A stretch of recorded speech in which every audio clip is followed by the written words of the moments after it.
আপনারা আওয়ামী ফেসিবাদের আমলে যা করেছেন তার মতো যদি এখনো যদি ওই রাজনৈতিক স্টাইল ধরে রাখতে চান, ওই প্রশাসনিক কায়দায় যদি আপনারা চলেন, তাহলে বাংলাদেশের মানুষ আপনাদেরকে আর গ্রহণ করবে না।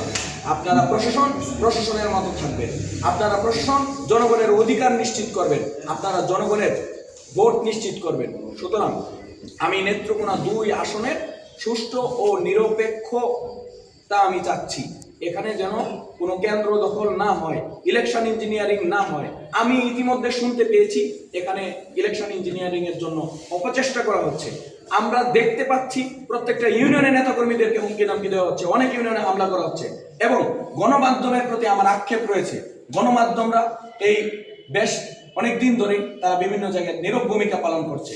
সুতরাং গণমাধ্যম সহ প্রশাসনকে সহ আমার অনুরোধ থাকবে, আপনারা সঠিক পদক্ষেপ নেবেন।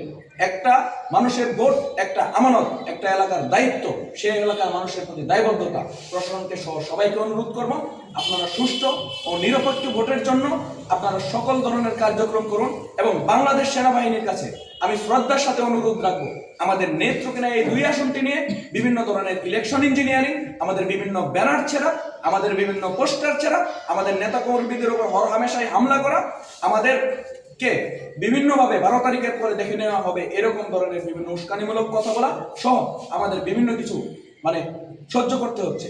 আমরা আইনি যে পদক্ষেপ, যে সহযোগিতা, সেগুলো আমরা পাচ্ছি না। যেমন কয়েকদিন আগে আমি অভিযোগ করি যে প্রতিদ্বন্দ্বী প্রার্থীদের অসংখ্য বিলবোর্ড, অথচ আমরা নির্বাচনের আচরণবিধি মেনে 20টার মতো বিলবোর্ড লাগিয়েছি। তো অন্য প্রার্থীদের যদি শতাধিক বিলবোর্ড থাকে, প্রশাসনের নজরে সেটা আসে না কিভাবে? প্রশাসনের দৃষ্টিতে যে জিনিসটা আসে সেটা যদি প্রশাসন দেখেও না দেখে, তাহলে এই বাংলাদেশে আসলে সুষ্ঠু নির্বাচন হওয়া সম্ভব না। আপনারা একটা দখলদারিত্বে নির্বাচন দিয়ে দেন, বিগত 16-17 বছরে যা হয়েছে। সুতরাং সবাইকে আমি বলতে চাই, আপনারা যদি আগের মতো ওই চুয়াস করা প্রশাসনিক কায়দা কানুন চালান, আইন শৃঙ্খলা চালান, তাহলে আপনারা সেটা ঘোষণা দিয়ে দেন। আমরা বলবো, নেত্রকোনা যে মদনপুর ইউনিয়নের 2 নম্বর কেন্দ্রে আমাদের নেতাকর্মীদের উপরে হামলা হয়েছে, সেখানে আমাদের নেতাকর্মীরা শাপলাবলী প্রচারণায় গিয়েছিল, এজেন্টের জন্য গিয়েছিল, কিন্তু তাদের এই গন্ডগোলের কারণে আমাদের লোকজন যথেষ্ট হুমকিতে আছে এবং বাড়ি বাড়ি গিয়ে হুমকি দেওয়া হয়েছে সেই ভোট কেন্দ্রটি বাতিল করা হোক।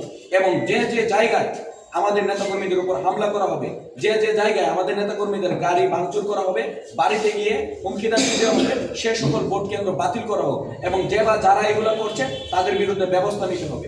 যদি অচিরে এই ব্যবস্থা না নেয়, তাহলে সেটার জবাব নেত্রকোনা 2 আসনের জনগণ দিবে। আমি নেত্রকোনা 2 আসনের জনগণকে আমি বলবো, আপনারা সিদ্ধান্ত নিন, আপনারা কি করবেন। আমাদেরকে দীর্ঘ সময় ধরে জিম্মি করে রাখা হয়েছে। আমরা বিভিন্ন সময় আমরা বারবার বলেছি, বারবার অভিযোগ করেছি, আমরা প্রশাসনের থেকে কোনো সহযোগিতা পাচ্ছি না। প্রশাসনের কাছে দৃশ্যমান বিভিন্ন অন্যায় অভিযোগ থাকার পরেও যেটা স্বচক্ষে দেখা যায় সেটা প্রশাসন দেখছে না। আমাদেরকে বলছে লিখিত অভিযোগ দেন। আরে ভাই, আপনার সামনে যেটা দেখা যাচ্ছে দৃশ্যমান, সেটার আমি লিখিত অভিযোগ দিব কি?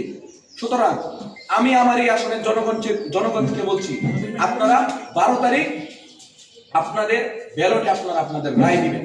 আমরা একটা সুন্দর নেত্রকোনা চাই, আমরা একটা সাম্যের নেত্রকোনা চাই, আমরা একটা চাঁদাবাজ মুক্ত নেত্রকোনা চাই, আমরা মামলা বাণিজ্যহীন নেত্রকোনা চাই, আমরা সাধারণ সকল মানুষের নিরাপত্তা নিশ্চয়তা চাই। আমরা চাই আমাদের এই নেত্রকোনা থেকে আমাদের সকল সাধারণ মানুষের কর্মসংস্থানের ব্যবস্থা হবে, আমাদের মানুষজন দুবেলা দুমুঠো খেতে পারবে এবং আমাদের মানুষ আইনের জন্য সহায়তার জন্য মানুষের দ্বারে দ্বারে ঘুরবে না, ওই সন্ত্রাসবাদ, ওই দুষ্ট রাজনীতিবিদদের কাছে গিয়ে অসহায়ের মতো পড়ে থাকবে না।